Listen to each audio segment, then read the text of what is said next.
Alright, welcome back to the channel. Again, just continuing the series of COVID videos, and today I'd just like to present you the 6 clusters of COVID symptoms that we are aware of globally.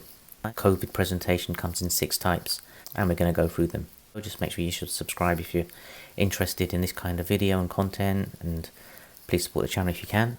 We're taking this from the King's College London piece of work that they did back in July.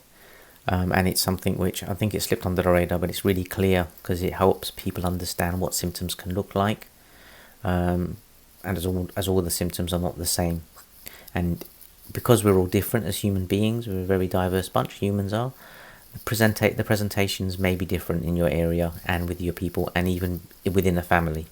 So cluster number 1, so it's flu-like symptoms without fever. In cluster 2 is a similar list of symptoms, but this time it has fever. Cluster 3 is a series of gastrointestinal, so tummy type symptoms that are linked to the virus.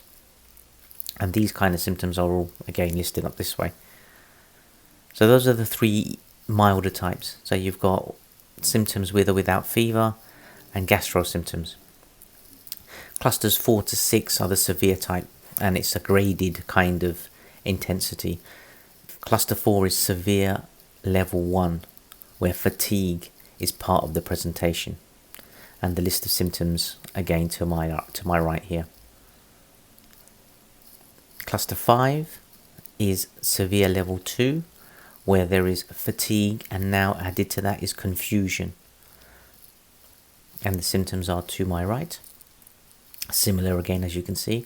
And in cluster 6 is the severe level 3, where you have fatigue, confusion, and then you have all of the very, very difficult breathing problems that come with it.